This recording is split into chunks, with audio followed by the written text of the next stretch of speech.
to ensure that we get conversations that lead to something that's transformational in this new agreement. But y'all have taken shots at Kathy. The collapse did not happen with a bang. It happened in silence.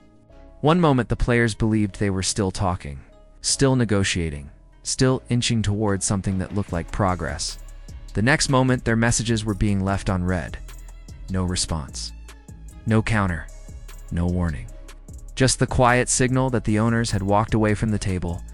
That single word, seen, said more than any press release ever could. It meant the owners were done listening. It meant patience had run out. It meant the balance of power had just shifted in a way the players were not ready for. For months, the union believed pressure could be built in public. They spoke loudly on social media, took subtle shots at ownership, framed themselves as victims of a system that did not respect them.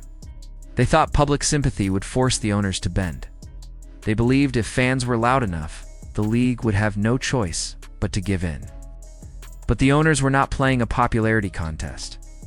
They were watching numbers. They were watching losses pile up on paper. And when they finally realized the union was not moving off demands that would put the league hundreds of millions in the red, they stopped playing along. Silence became their loudest weapon. What shocked everyone was how fast the tone changed once that silence set in.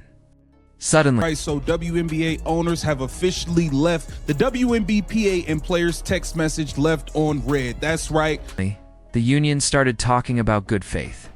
Suddenly, they wanted cooperation. Suddenly, they wanted understanding. That language had been missing when negotiations were alive. Back then, it was about pressure, about demands, about pushing as hard as possible. But once the owners disappeared, the tone softened. That alone told a story.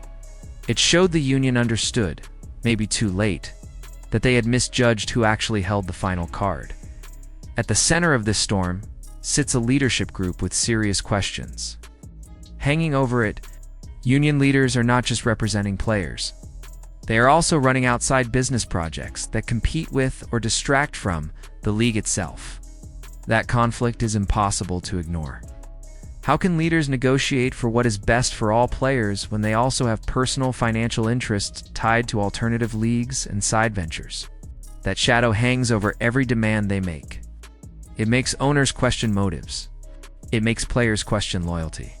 And it makes the entire process feel unstable. The demands themselves are not small. They are massive. A 30% share of revenue, a salary cap over $10 million, expanded benefits covering housing, travel, cars, and more. On paper, it sounds like a dream. In reality, the owners see numbers that lead straight into a $700 million hole. They are not arguing philosophy. They are arguing survival. No business agrees to a deal that guarantees massive losses. No matter how emotional the argument becomes, no matter how loud the crowd gets, math does not change. The union's strategy leaned heavily on narrative. They painted ownership as dismissive, disrespectful, old-fashioned. They framed themselves as intelligent, modern, and ready for transformation. They tried to make it about tone instead of totals. But the owners never argued intelligence. They argued feasibility. And when those two sides could not meet, they stopped talking altogether. That is not a stall. That is a shutdown. As the deadline passed, the league entered dangerous territory. Without a new agreement, everything becomes fragile. Seasons can be paused. Schedules can be frozen. Replacement players can be discussed. The owners now hold the ability to force the union to feel real consequences. Silence is not weakness. It is preparation. And while the players were still talking about feelings, the owners were planning for what happens if there is no deal at all. What makes this collapse even more dramatic is the voice that tried to warn everyone before it was too late. Caitlin Clark, the most visible face of the league's new era, spoke about compromise, not surrender. Not weakness, compromise. She said both sides needed to give something. It was common sense. It was balance. It was the kind of message that could have saved everything. But that message was brushed aside.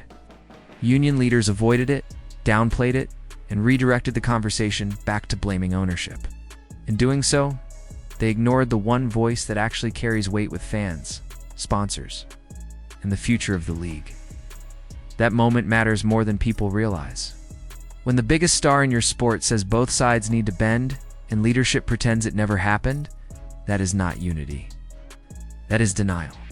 It showed the union was not prepared to hear anything that did not match their script. And the owners noticed. They saw leaders unwilling to adjust even when reality demanded it. That is when silence started to make sense. Now the union is trying to regain ground. They are speaking carefully. They are talking about fairness, patience, and professionalism. But those words feel late. They feel reactive, not proactive. The owners are no longer responding to tone. They are responding to numbers. And until the numbers change, nothing else matters. The most dangerous part of this situation is what comes next. If owners move forward with replacements or younger players willing to accept different terms, the union's leverage collapses overnight. Stars could be left watching from the outside. Careers could stall. Momentum built over years could vanish in a single season. And the public, once emotional support fades, they simply move on. This is what happens when negotiations become performances instead of problem solving. When image matters more than outcome. When winning the narrative becomes more important than reaching a deal. The union believed pressure would force change. Instead, pressure pushed the owners to walk away. And now, everyone waits. Players wait to see if their leaders can actually bring something realistic to the table. Owners wait to see if silence will force reality to set in. Fans wait to see if there will even be a season to watch. The league stands in the middle of all of it, fragile, uncertain, and closer to fracture than ever before. The tragedy is that this moment did not have to end this way. There was time. There were warnings. There were voices calling for balance. But pride, pressure, and public performance drowned out practicality. And now, the message left on read is not just a symbol of broken talks. It is a warning that power has shifted, and the side that adapts last usually loses the most.